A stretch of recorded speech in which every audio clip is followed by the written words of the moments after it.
چاہتا ہوں. وہ سے آگے بیان فرماتے ہیں کہ سب سے پہلی مرتبہ تقریباً 40 ڈاکوؤں نے میرے ہاتھ پر جبکہ میری عمر 10-11 سال تھی جو سچی توبہ کی تھی. وہ کیا بات تھی؟ وہ بات صرف اتنی تھی کہ والدہ نے مجھ سے یہی کہا تھا کہ کیسی بھی مشکل کی گھڑی کیوں نہ آ جائے مگر بیٹا کبھی جھوٹ نہ بولنا. وہ بیان فرماتے ہیں کہ میں جب سچ بولا تو وہ وقت بھی آیا کہ ڈاکوؤں کا سردار بھی میرے ہاتھ پر کلمہ پڑھ کر کے مشرف اسلام ہو جاتا ہے. میں کہنا یہ چاہتا ہوں آج ہماری قوم کہاں پر کھڑی ہے. آج مسلمانوں کے معاملات اتنے خراب ہو چکے کہ مسلمانوں کو منیجر رکھنے کے لیے کوئی تیار نہیں. کیوں؟ اس لیے کہ ہماری پہچان کیا بن چکی؟ ہماری پہچان یہ بن چکی کہ ہم بولتے ہیں تو سچ نہیں بولتے, ہم جب بولتے ہیں تو جھوٹ بولنے لگے, ہم امانت میں خیانت کرنے لگے, جبکہ ہمارے یہ شیوے نہیں تھے بلکہ ہماری تو پہچان یہ تھی کہ مسلمان اگر ہے تو یہ جھوٹ بول ہی نہیں سکتا, جب یہ مسلمان ہے تو یہ امانت میں خیانت کر ہی نہیں سکتا, یہ مسلمان اگر ہے تو جب راستے سے گزر جائے تو جس راستے سے مسلمان کا گزر ہو جاتا ہے تو تکلیف دہ چیزوں کو وہ ہٹا دیتا ہے. کیوں؟ اس لیے کہ وہ تو آقا سے محبت رکھتا ہے. آقا فرماتے ہیں اماطۃ الاذی عن الطریق صدقہ, راستے سے تکلیف دہ چیز ہٹا دینا بھی صدقہ ہے. ہم نے پڑھا بزرگوں کی تاریخ میں ایک مرتبہ جب کچھ غیر لوگ بے ایمان لوگ جب راستے سے گزرے تو راستے میں کچھ کانٹے یا تکلیف دہ چیز ان کو ملی تو کسی نے کہا ہمیں ایسا لگ رہا ہے کہ آج کسی مسلمان کا اس راستے پہ سے گزر نہیں ہوا. اسی لیے ان سے پوچھا یہ تم نے کیسے سمجھ لیا کہ آج اس راستے پر سے کسی مسلمان کا گزر نہیں ہوا؟ تو انہوں نے کہا میں نے ایسے سمجھ لیا کہ یہاں میں جب بھی گزرتا تو کبھی راستے میں کوئی تکلیف دہ چیز نہیں ہوا کرتی تھی مگر آج یہاں راستے میں تکلیف دہ چیز ہے. اس کا مطلب یہ ہے کہ کسی مسلمان کا گزر یہاں سے ہوا ہی نہیں. کیوں؟ اس لیے کہ مسلمان جب راستے سے گزرتا ہے تو اگر کوئی تکلیف دہ چیز بھی ہوتی ہے تو وہ تو راستے سے ہٹا دیتا ہے. کیوں؟ اس لیے کہ وہ تو آقا کی اس کو سنت سمجھتا ہے. اور آج ہمارے معاملات کیا ہے؟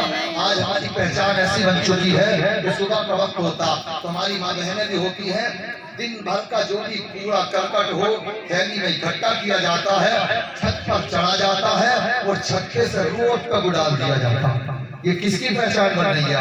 یہ آج مسلمانوں کی پہچان بنتی جا رہی ہے. جبکہ سویدھائیں آج زیادہ ہیں لیکن آج روڈوں پر گندگیاں زیادہ نظر آتی ہیں. میرے آقا صلی اللہ علیہ وسلم اب سے 1450 سال پہلے صفائی ابھیان جاری کر چکے ہیں الحمدللہ. آقا نے فرمایا الطہارۃ نصف من الایمان کہ یہ صفائی ستھرائی آدھا ایمان ہے. سبحان اللہ. اگر آج 1450 برس کے بعد کسی کی سمجھ میں آئے اور وہ صفائی ابھیان چلائے تو یہ اس کو ضرورت ہوگی, لیکن جو کلمہ گو ہوگا, جو آقا کا امتی ہوگا تو ان کے یہاں تو یہ صفائی کا ابھیان الحمدللہ 1450 برس پہلے چل چکا ہے الحمدللہ. مگر ہمارے طریقوں سے ایسا نظر نہیں آتا, ہمارے طریقوں سے ایسا نظر نہیں آتا کہ واقعی ہم غلام مصطفیٰ ہیں, پیارے آقا صلی اللہ علیہ وسلم کے دیوانے ہیں. اس لیے جو پیارے آقا کا دیوانہ ہوگا تو وہ تو پیارے آقا کی باتوں کو بھی اپنائے گا. آقا فرماتے ہیں المؤمن اذا وعد وفا,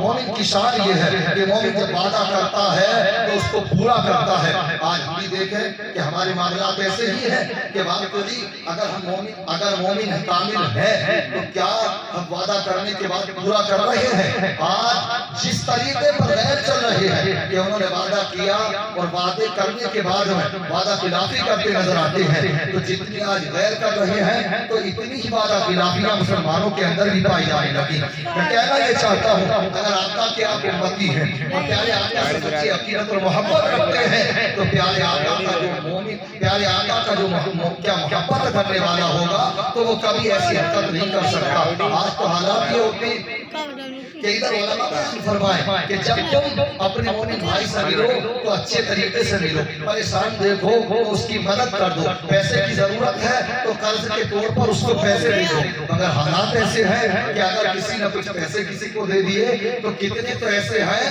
کہ جو لیتے وقت ہی یہ نیت کر لیتے ہیں کہ اب دینے نہیں دیے پیسے. ہمارے میں ہوتا نہیں ہوتا کہ بیچارہ وہ دیکھ کر کے اب اچھا پھنسا کہ اس کی چپل پہ چپل گھسی جا رہی ہے, اور یہ ہے کہ فون اٹھانے کے لیے تیار نہیں ہے. میں کہتا ہوں کہ اگر کسی نے کام آپ کا نکالا ہے، وقت پر اگر آپ کے کوئی کام آیا ہے تو آپ اس کا احسان مانو. اگر تمہارا اب پیسہ دینے کا حساب نہیں بن رہا ہے تو فون بند مت کرو، اس سے ملاقات کر کے آؤ. جو تمہارے ساتھ اتنا احسان کر سکتا ہے تو آگے کو بھی وہ تمہیں ضرور دے سکتا ہے. مگر آج مسلمان وعدہ خلافی پر وعدہ خلافی کرتا نظر آتا ہے. میں کہنا یہ چاہتا ہوں جو پیارے آقا کا امتی ہوگا تو وہ پیارے آقا کی اداؤں کو بھی اپنائے گا، پیارے آقا کے طریقوں کو بھی اپنائے گا.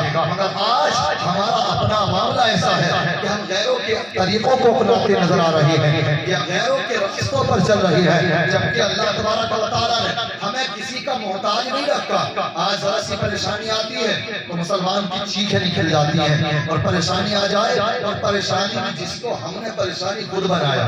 کیوں؟ اس لیے کہ زیادہ تر کی پریشانی آج ہماری ایسی ہیں جو خود ہماری خود ساختہ ہے، ہماری خود ہی بنائی ہوئی ہے.